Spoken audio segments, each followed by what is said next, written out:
A Valéria já era uma profissional que já estava iniciando no secretariado remoto. Ela foi minha aluna na Metodista e hoje a Valéria já trabalha comigo em alguns projetos atuais, alguns que a gente já está fazendo aí para o futuro. Então, ela já atua há algum tempo e também já tem uma parceria aí comigo em alguns trabalhos que a gente tem feito. Me fala, Valéria, como que foi seu início no secretariado remoto? O meu início foi primeiro estudando muito, né? Eu pesquisei a respeito da área, a forma de atuação, porque na época eu ainda trabalhava de CLT e era um plano B, né? E eu fiquei estudando, pesquisando, assim, montando um planejamento, né? Por mais ou menos uns 2 anos. E aí, depois disso, eu efetivei realmente esse projeto, esse plano B, e comecei a trabalhar, né? No começo não foi fácil, né? Porque você sair de uma CLT e entrar numa PJ é bem diferente, né? E é um desafio, porque a gente está acostumado a ter, assim, vários grupos, né? Vários departamentos te auxiliando no momento que você precisa. E quando você é PJ, você tem que resolver tudo da sua empresa e também da empresa que te contrata, né? Do seu cliente. Então, é bem diferente. E como foi assim, na verdade você saiu da empresa e começou a trabalhar no seu escritório, na sua casa, e como foi a sua família? Você tem filhos pequenos, como que foi se adaptar com tudo isso? No começo, eu optei, assim, eu conversei com meu marido, né? A gente alinhou a respeito da questão das crianças. E, a princípio, nos programamos de deixá-las período integral, para que eu pudesse fazer a empresa andar, poder fazer a divulgação, né? Vender o meu produto para as pessoas que me conheciam, que já tinha prestado serviço dentro de empresas que eu já tinha trabalhado. E aí, durante um ano, eu fiquei com as crianças no período integral na escola e desenvolvendo meu trabalho como secretária remota. E como que foi? O pessoal tem... Desculpa. Aí, a partir desse ano, eu já comecei só meio período. Ah, tá. O que a gente até hoje a gente tem estabelecido isso. A Valéria, como eu disse no comecinho, ela presta algum serviço, ela me ajuda em algumas questões, em alguns projetos, e ela comigo trabalha meio período para poder me ajudar no período justamente onde as crianças estão na escola, onde ela consegue ter esse tempo livre para poder fazer esse trabalho. Me diz, o pessoal tem muita dúvida em relação a isso e eu acho que sempre é bom cada um falar um pouco sobre a sua experiência na questão da precificação. Como que foi para você? Como que foi colocar? Hoje eu recebi uma pergunta assim, eu tenho muita dificuldade de precificar ainda, né? Eu estou no começo e eu tenho dificuldade de precificar. Como que foi para você? Como que é a questão de precificar?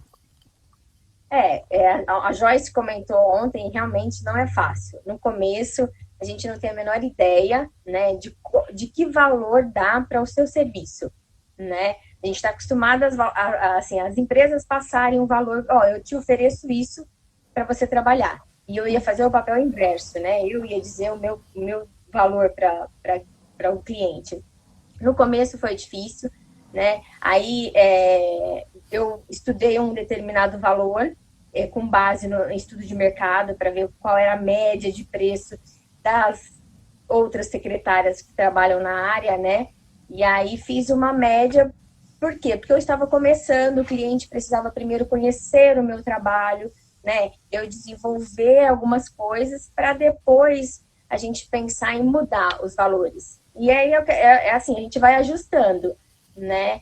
Começa com valor, aí você vai vendo, olha, eu acho que para esse tipo de serviço, acho que eu vou precisar pedir um pouco mais, que demanda mais tempo, e aí você vai ajustando até chegar num valor, assim, uma média fixa. É por isso que eu falo para os alunos, para eles fazerem um primeiro contato de 3 meses. Porque aí você consegue sentar com o seu cliente e falar, olha, acho que isso aqui cabe, isso aqui não cabe, isso aqui ficou legal, isso aqui não ficou, né? Eu acho que esse valor não é o valor justo, não é o valor legal. Então, ter esse, né, primeiro contrato aí, ou alguns contratos, não precisa ser o primeiro, mas ir renovando de 3 em 3 meses para você conseguir se afinar com esse cliente, né? Eu acho que é importante. Mas você hoje ainda tem essa dificuldade, mesmo já trabalhando, ou você acha que hoje já vai estar indo mais no automático? Hoje já está indo mais no automático. Você já olha e já fala, não, isso aqui é tanto, eu vou demorar esse tempo para fazer. Isso mesmo, já vai no automático. E a questão de, na pandemia, né? Acho que a gente até conversou uns dias atrás, que está difícil a questão dos clientes e tal. Como é que você está vendo isso para o futuro? Não vou dizer nem agora, mas assim que as coisas começarem a melhorar. Eu tenho, assim, eu acredito que vai melhorar para quem está trabalhando remoto, porque muitas empresas conheciam essa possibilidade, mas não confiava nela, né? Achava, eu vou pagar por uma pessoa que eu não vou ficar observando se ela está trabalhando, se não, quantas vezes vai levantar para tomar um café, como, né, acontece nas empresas que ficam o tempo todo olhando para a gente. Só que com essa pandemia, eu acredito que eles abriram os olhos realmente para que há possibilidade disso. E eu vejo, até em instituição que eu trabalhei, que antes eles não cogitavam o cargo de secretária trabalhar remoto.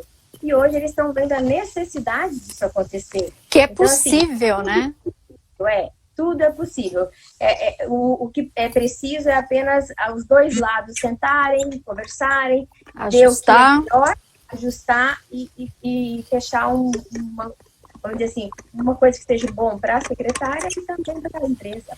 Na verdade, a questão de alguns profissionais, de algumas empresas, de alguns diretores, CEOs, até a questão da idade mesmo, né? Que algumas pessoas com um pouco mais de idade acham que ter uma empresa é ficar olhando para o funcionário, ter uma empresa é ficar ali mandando, ficar vendo se a pessoa está fazendo ou não.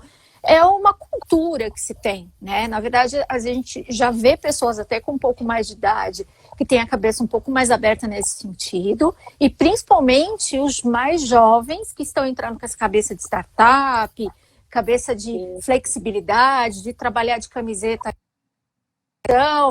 né, bermuda, e não só nesse sentido da vestimenta, mas na questão da liberdade mesmo, de que a entrega é mais importante do que ficar ali olhando para um funcionário o dia inteiro, né? Eu vi outro dia algumas coisas, eu gosto de ler muito sobre startup, futurismo, eu fico sempre muito ligada nisso, é um assunto que eu super gosto, estou tentando me afinar um pouco mais nesse sentido, e eu vejo que eles estão até contratando para startups pessoas mais velhas que tenham habilidades específicas, porque eles querem aquele conhecimento e tal, e dão para essas pessoas essa liberdade que essas pessoas não sabem nem o que fazer com elas, né? Fica um pouco ali assustado até com aquela liberdade, mas é uma cultura que vai mudando aos poucos. Eu acho que agora, na questão da pandemia, a gente vai mudar na questão do olhar para o home office, então isso é muito legal.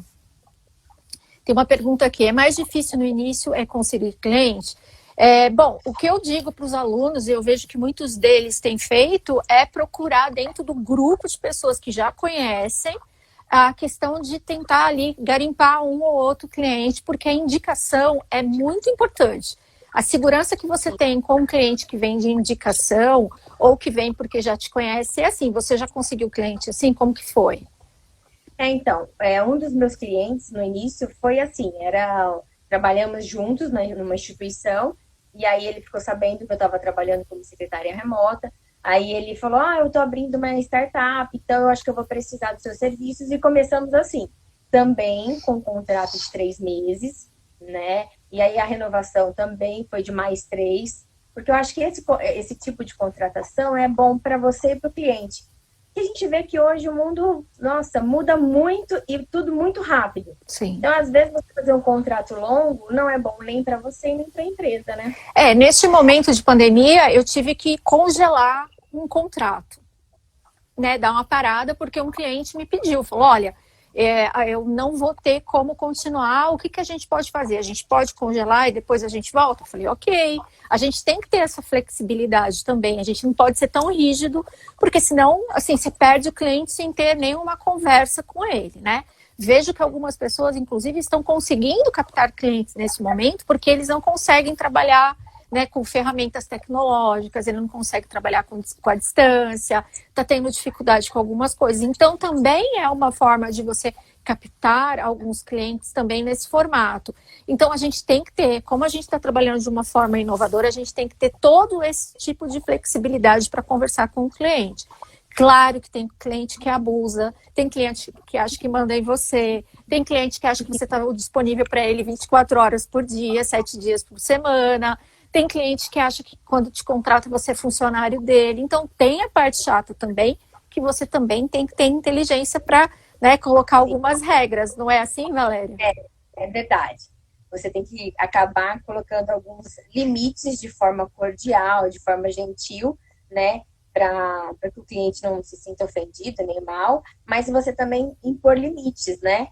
Porque se você, de repente, não consegue colocar esses limites, depois fica difícil para você continuar a trabalhar com o cliente, né? E aí, como é que você vai falar para ele, olha, não vou mais trabalhar com você? É difícil. Não, eu já demiti cliente, eu já falei isso pro pessoal. Não, pelo amor de Deus, se você está trabalhando, se você saiu, eu saí, assim como você saiu, né? Nós trabalhávamos como secretária dentro de uma instituição, com tudo fechado, aquela coisa quadradinha, coisa que CLT, você está pensando no seu 13º, nas suas férias, em tudo que tem, né? Fundo de garantia, aí você sai de tudo isso, daquela coisa... E vai trabalhar na sua casa, para você ficar com alguém que fica te mandando, te estressando, como você se sentia quando você trabalhava lá CLT, eu falei, não tá legal, não tá bom para mim, então vamos, olha, com todo carinho, com todo, né, mas não dá, assim, realmente não dá. Eu vi que uma pessoa perguntou como é que foi a questão de eu congelar o cliente. Na verdade, eu conversei com ele estava com condições financeiras difíceis, ele já era um cliente de muito tempo, então eu congelei e a gente ficou de conversar futuramente.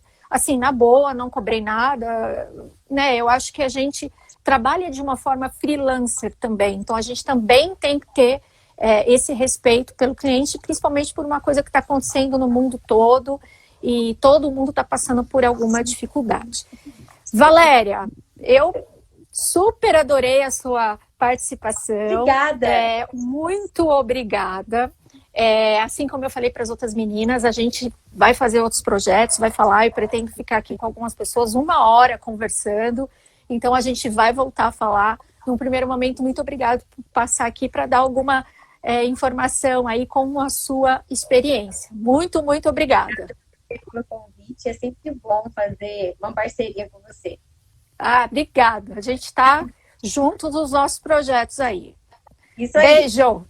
Beijo. Tchau. Boa noite. Tchau, tchau.